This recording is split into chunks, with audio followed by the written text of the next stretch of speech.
okay?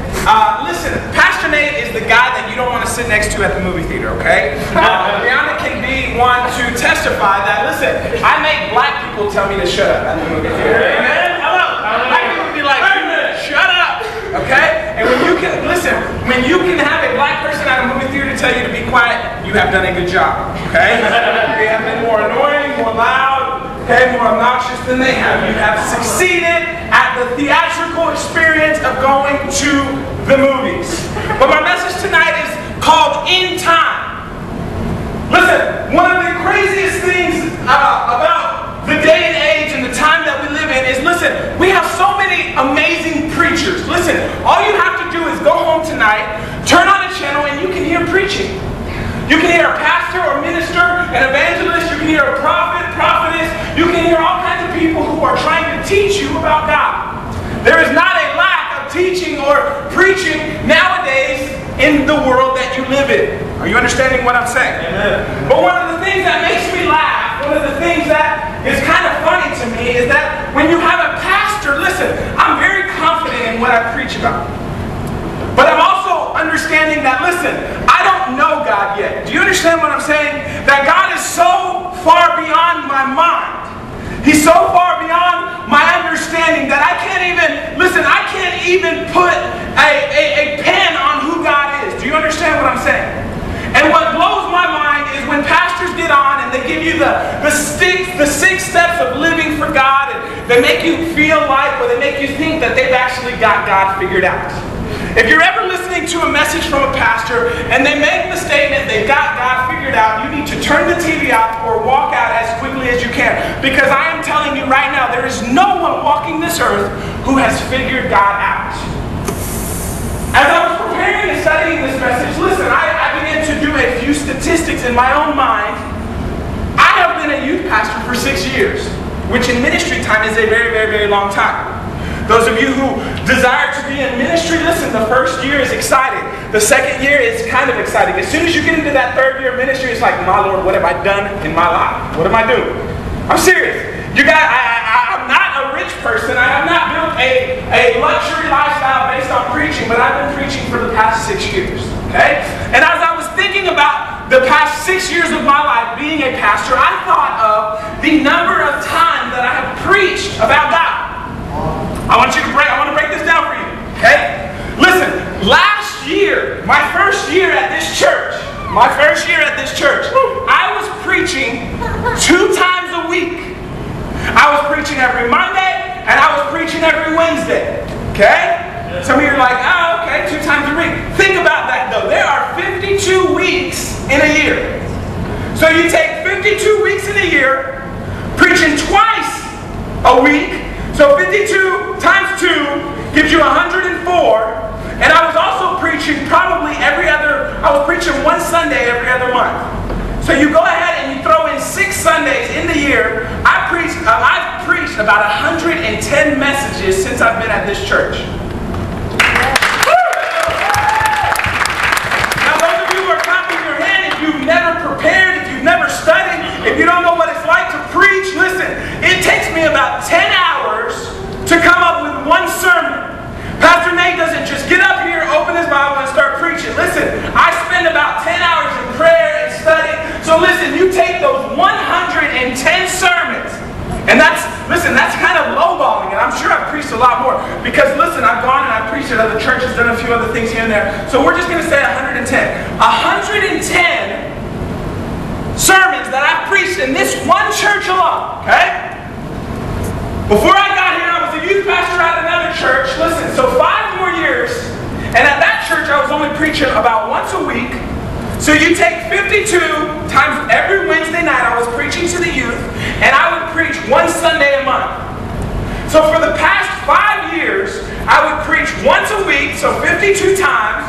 Then I would preach 1 Sunday a month, that's 12 more times. That is 64 sermons a year. So for the past 5 years before I got here, I was preaching an average of 64 sermons a year for 5 years. Who can do that math for me?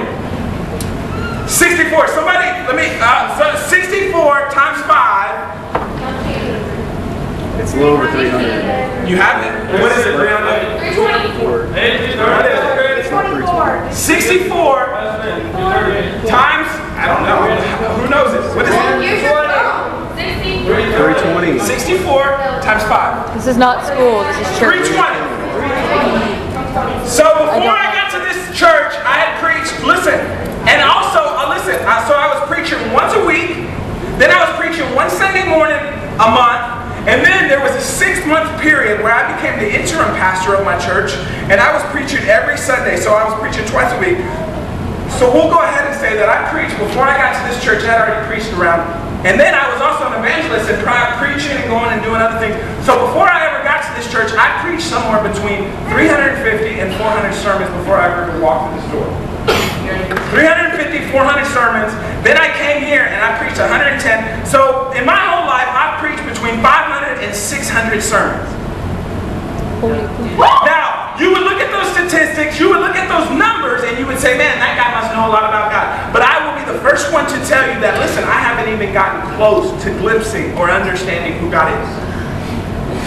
I haven't even gotten close. I've read the Bible probably 3 or 4 times fully in my lifetime, and I haven't even gotten a glimpse of who God is really. The Bible says that His ways are so much above ours, His thoughts are so much above ours, that we can't even understand God. Like, listen, if God was to really reveal to us who He is, most of our brains would explode. Because we couldn't fathom, we couldn't comprehend, we couldn't understand who God is fully. And so listen, I'm here to tell you this tonight. I'm here to tell you, listen, we don't have a clue who God is. We don't even have a glimpse. We have a little piece of who God is. So tonight in my sermon, I want to talk to you about a couple of things. In time. Listen, you got to understand a few things about time. Listen, everything you do is measured by time.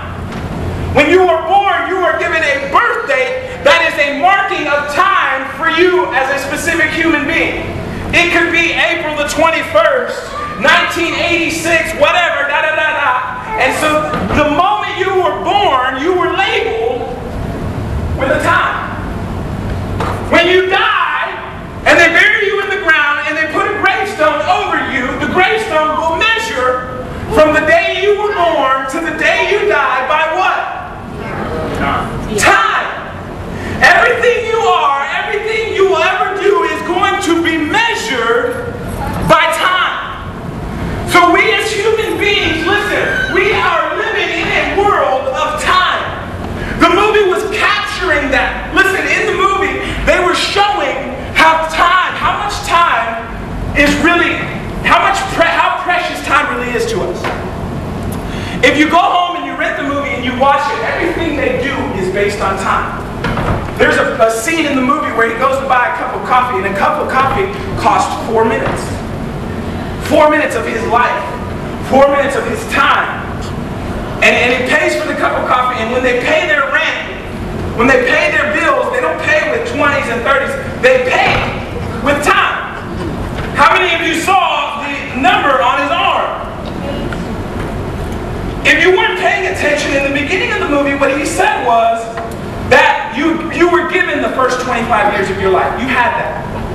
But as soon as you turned 25, the clock started ticking, and as soon as you ran out of time, you were dead.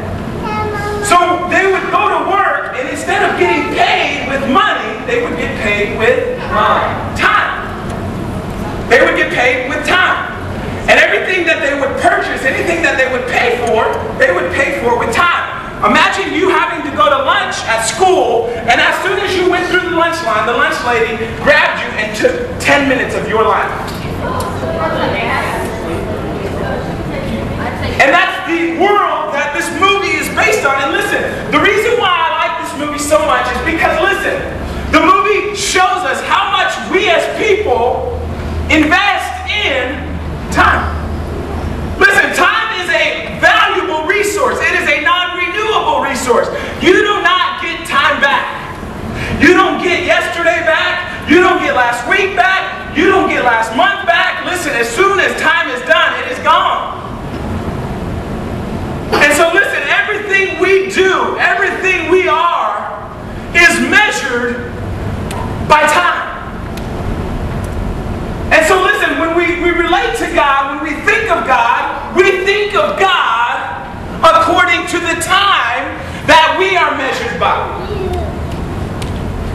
understand what I'm saying? We think of God and we think that God has a watch on his hand. He has a clock on the wall. He's checking his cell phone to see what time it is.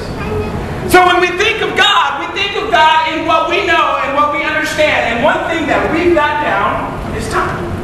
But the Bible teaches us, the Bible shows us that God is the Alpha, the Omega. He's the beginning and the end. That before there was time, there was God. Listen, God does not see 7 p.m.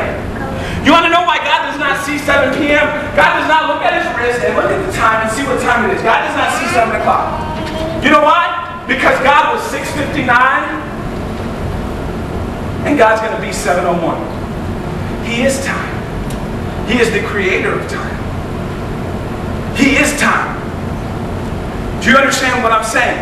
So that when we're trying to wrap our minds around who God is, we cannot measure God by time.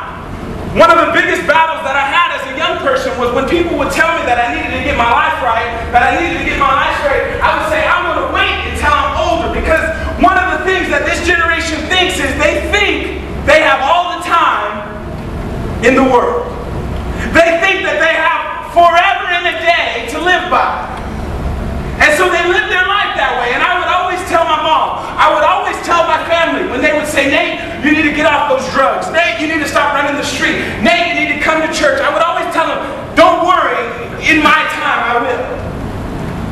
Because in my mind, I thought I had all the time in the world. And most of your minds right now, you think you have forever. How many of you have seen the Trayvon Martin case in Florida going on right now? It's been all over Facebook. It's been all over the news. The 17-year-old boy went to the grocery store. Now, they still don't have all the details yet, but he was walking home. He's a young black man. Probably, he looks a lot like Trayshawn right here. You've not seen, look at Trayshawn. Stand up for me, please. You don't know who Trayvon Martin is? He looks kind of similar to that. Well, picture Trayshawn wearing a hoodie and walking through a rich neighborhood. I promise you, if I lived in $1 million house and I saw a fool like this walking in a hoodie in my neighborhood, I'd be like, hold up, fool. You must be lost. Okay? And so this young man was going to the store, walking through this rich neighborhood, a Caucasian, half Mexican, so a guy that kind of looks like me. Okay, if you have not seen a picture of his murderer, Zimmerman, he kind of resembles me. He has the skin tone of me. Psycho.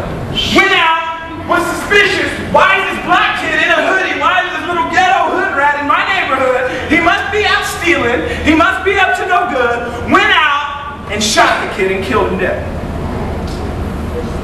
Because police never arrested him. Police never did anything, and it has become a national outpouring of support for this young man, Trayvon Martin. Go home and Google it if you haven't heard of it. But I guarantee that 17-year-old boy, when he left the door, when he was walking to the grocery store, the story says he had gone to the store and he had purchased a tea and bag of Skittles. And a bottle of tea and a bag of Skittles, and the guy who shot him thought he had a gun on him. That's why he killed him. I guarantee you, this 17-year-old man, Trayvon Martin, when he left the house, when he was walking to the store, didn't think this could be my last day on earth. Whether that young man was right with God, whether that young man is in heaven today, I don't know. Only God knows that. But I guarantee you, when he woke up that morning, he wasn't thinking, I might not be home soon. It wasn't a thought that ran through his mind. And for most of you in this room, listen, you don't understand it. You're not living. You think you have all the time in the world, but you don't. Listen, everything we are is measured by time. We are bound to time. What do you mean, Pastor Nate, bound to time? How do you know what it means to be bound? Listen, the word bound is a lot deeper understanding. Listen, to be bound is to pretty much be enslaved. We are enslaved. We are slaves to time. Show up at school at 8:45 tomorrow, and guess what's going to happen? You're going to be counted tardy. Am I right or am I wrong? Right. If y'all start at 9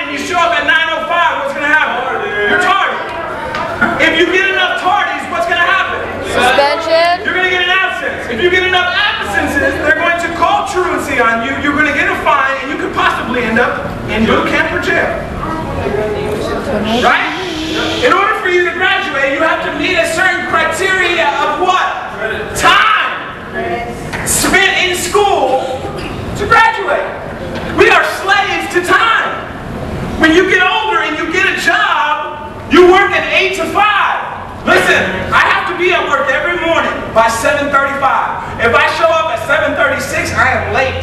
If I am late 3 times to work, I get written up. I get written enough times, they say, Deuce, holla, you ain't got a job here no more, fool.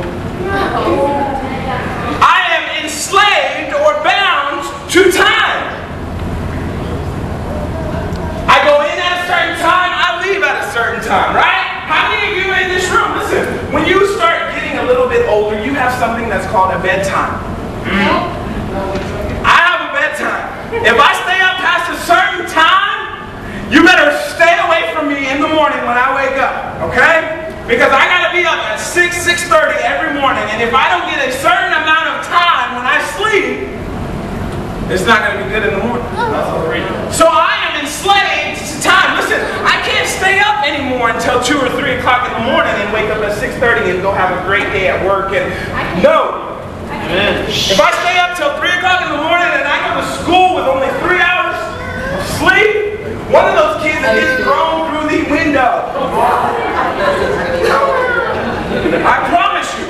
And even when I get a full 6, 7, 8 hours of sleep, if I don't have a cup of coffee, don't even try to talk to me. I'm serious. Ask Brianda. I don't even call her. I don't call her right when I wake up. Because right when I wake up, I am in a bad mood. I don't want to talk. How many of you are like, you just, when you wake up, you just wake up. You just, I want to sleep another hour. I want to sleep another, I want to be in bed. I want to sleep another week. How many of you are like, I wouldn't sleep another hour, no matter how long. so I have learned, listen, I don't call her as soon as I wake up, because when I call her, if I call her as soon as I woke up, it wouldn't be like, it wouldn't be a good morning, how are you, how'd you sleep? It'd be like, good morning. What are you doing?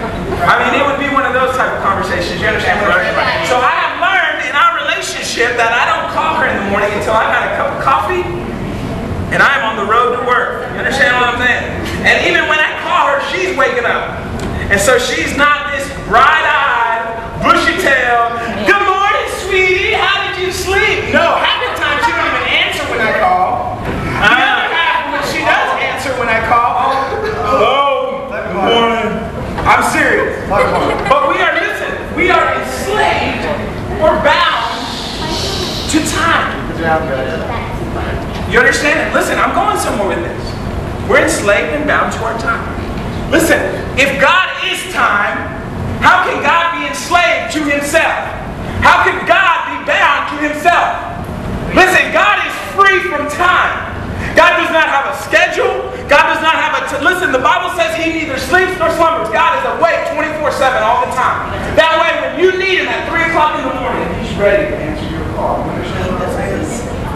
When you've had a horrible day at school, when things are going on, and you wake up at 3:35 in the morning and you are so stressed out, you are so worried about your life, you can't even close your eyes and get a wink of sleep. God is awake waiting for you. Because he's not enslaved, he's not bound by time. You understand what I'm saying? Whether you're an early bird, whether you are a morning person, a night person, it does not matter. God is always there waiting for you. Because he's not bound or enslaved to time. My last point is responding to time. We all respond to time. You guys respond to a bell ringing in your class. That bell means it's time to get up and go to the next class. Right? You respond to an alarm clock from your phone. You respond to that. You hear what I'm saying? Some of you in this room respond to your parents when they tell you, when I get home, your room better be clean. Some of you respond. Now, not all of you, but some of you. You understand what I'm saying? Some of you respond. Some of you respond to your parents telling you to do something in a certain time. Your parents don't say, oh, whenever you have time to do it, just go ahead and get it done. No, no, no, no, no, no, no. Go clean that room, go do those dishes, you better have it done and in bed by 9 o'clock. Alright?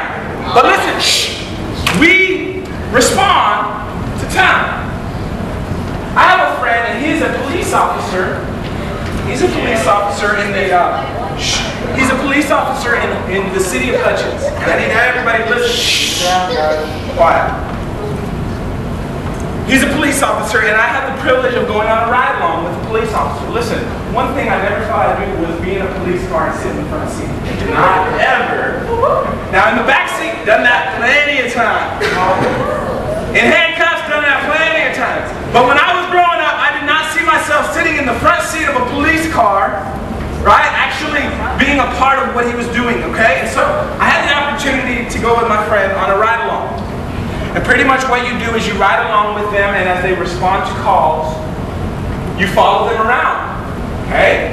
And I remember as we were going, it was kind of fun because he was getting to pull people over and stuff like that. But I remember it was about 1 o'clock in the morning, and it was a code 119. All you heard over the radio was code 119. We need all vehicles in the area to respond, and he picks up and says, responding, and boom, bam, we're going 70 miles an hour. And I'm sitting there going, oh my God, something's going on. Code 19, all right, sweet. We're about to see a crackhead. We're about to see a gang war. We're about to see something crazy, right? All right? So my adrenaline's pumping. I'm like, all right, this is going to be exciting. It's going to be something that I can't wait. And I'm just super excited because he's responding to this call. Well, as he's responding to this call, we pull up to the house. And I'm like, oh, okay, so there's a burglar. My buddy's about to get out. He's about to pull out his gun. He's about to bust a cap on somebody. It's going to be cool. It's going to be fun. Have you ever watched Cops? Anybody ever watched Cops? I felt for real. Listen, I felt for real like I was in an episode of Cops. I'm sitting in there. I'm like, oh, my buddy's about to break down the door. He's about to kick the door down. He's about to start busting caps and people. It's going to be exciting. He gets out the car and he looks at me and he's like, hey, it's code 19. I don't know what a code 19 means, dude. He's like, it's code 19. Stay in the car and don't move, okay? Like, yeah, dude, all right. I put on like, I'm getting this on video. One of my favorite shows is a show called Ridiculousness.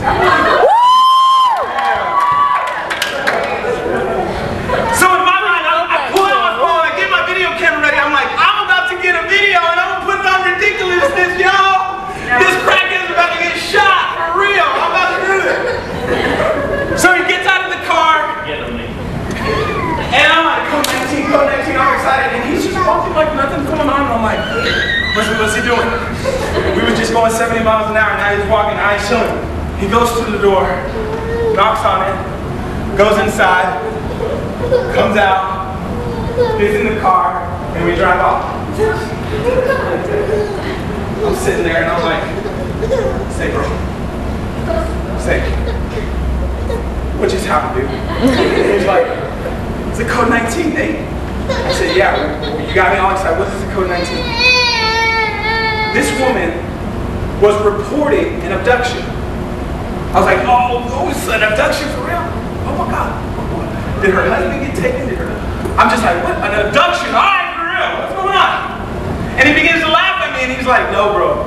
She was reporting that her dog had got abducted. Her dog had got stolen from her backyard. And I looked at him and I said, fool, you got me all excited about a code 19. I thought somebody was about to get shot. I thought there was about to be some action.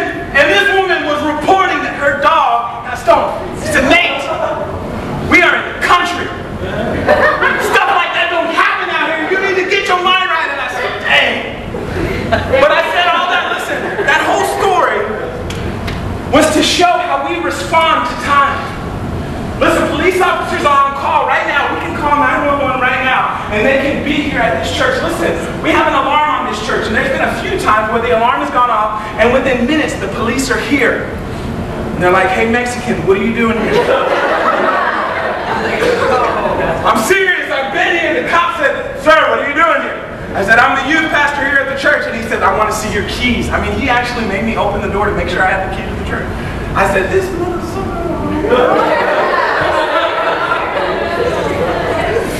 But listen, our human nature is to respond to time. Women, young women, listen, how many of you have ever watched that show, 16 and Pregnant or 2? Oh, yeah. That is the worst show America has ever. Listen, we watched about an hour of this show yesterday. Why? Needless to say, I was asleep on the couch while the show was on. But listen, when you are pregnant and your water breaks, you have a certain amount of time to respond, or that baby's coming out in the living room. That baby's coming out in the car. That baby ain't looking at you saying, all right, we're going to wait till you get to the hospital, then I'm going to pop my little head out. That baby ain't in your stomach. Listen. The women in here who had children, that baby's not going. Let me ask you, Angel, when you had your children, did the baby say, hey, we'll go ahead and wait, tell us a good day for you? What's a good day for you? That baby didn't do that. She had a C-section. Baby, never mind. You said you would be born at this time, this day, right? Glory. There we go. Baby, that's in your hands right now. Little baby Sophie. Hold up, Sophie, real quick. What about baby Sophie? When baby Sophie was ready to come out, did she say, hey, mama? No. No, right? You have to respond in the appropriate amount of time. So listen, I'm closing my sermon down, and I want you to listen. We're about to get into the Bible. We're going to get a little serious. I said all this to show you how much time really means to us. We are measured by time. We are enslaved to time, and we have to respond to time. One of the greatest stories in the Bible is found in Genesis chapter 18, verse 9. Naomi, if you would pull that up. This is a story about God and how He operates in time. Genesis 18, verse 9. And you got to understand, this is God talking here, okay? Verse 9 says this. It says, where is your wife Sarah? They asked him. There in the tent, he said. Then one of them said, I will surely return to you about this time next year, and Sarah, your wife, will have a son. Then one of them said, oh, I'm sorry, I just read that. Now Sarah was listening at the entrance to the tent, which was behind him. Abraham and Sarah were already very old, and Sarah was past the age of childbearing. So Sarah laughed to herself as she thought, after I am worn out and my Lord is old, will I now have this pleasure? Then the Lord said to Abraham, why did Sarah laugh and say, will I really have a child now that I am old? Is anything too hard for the Lord? I will return to you at the appointed time next year, and Sarah will have a son. Those of you who have never read about Abraham is the father of our faith. God had made a promise to Abraham that he would be, listen, that he would be a father to many nations. It was a promise that God had given Abraham. And Abraham thought that the promise of God would never happen because Abraham at this time is around 100 years old. And here God comes and He tells Abraham, get your wife ready, get your house ready because you're about to have a baby. And here Abraham is 100 years old. I don't know if any of you have ever seen somebody who is 100 years old. They don't look like they're ready to have a baby. It's probably a very rare occasion when the mood is right for them to even make a baby. Moving on. Listen. But here God is. And He tells Abraham, at the appointed time, at the appropriate time, this time next year, your wife will be with child. And the promise that I have given you will be fulfilled. Well, when Sarah heard this, she began to laugh. She said, how is it that me and my husband, being this old, could ever possibly have children? But what she didn't understand was, listen, God is not measured by any time. I know a lot of times when you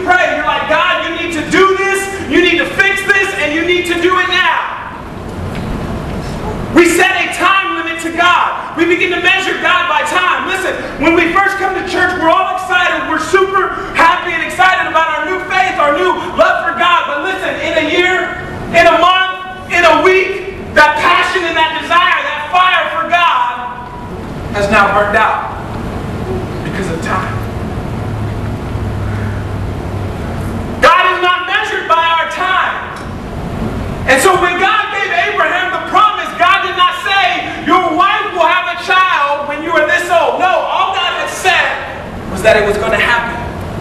And Abraham had to trust that that promise that God had made, he was going to keep. God is not bound. God is not enslaved to our time. God is not required to respond every time you tell him to do something. You see, when we begin to actually think about who God is, how great he is, how awesome he is, the title of our sermon begins to make sense. God is in time. Are you listening? God is in time. Hold on. It hasn't clicked for some of you yet. God is in time. You hear all the time when people say, oh, God showed up at just the right time. My family was going through this and this was happening, and God showed up at just the right time. God did not show up at just the right time because God was in time. He knew what he was going to do. He knew the plans that he had. He knew what he was going to do. Listen, the moment that you walked into this church, the moment that you gave your heart to Jesus Christ, listen, God was not responding to your time. He was responding to his, because he is always in time. So the next time you're going through something, the next time you're having a hard time in your life, the next time you're needing God to do something. How many of you in this room need God to do something at this time right now? Listen, there are things that I need God to do in my family. There are things I need God to do in my house. There are things I need God to do right now. But I have to trust and I have to believe that God is always in time. And when you begin to trust God for real, when you begin to believe God for real, your prayers are no longer, God, you got to show up at this certain time.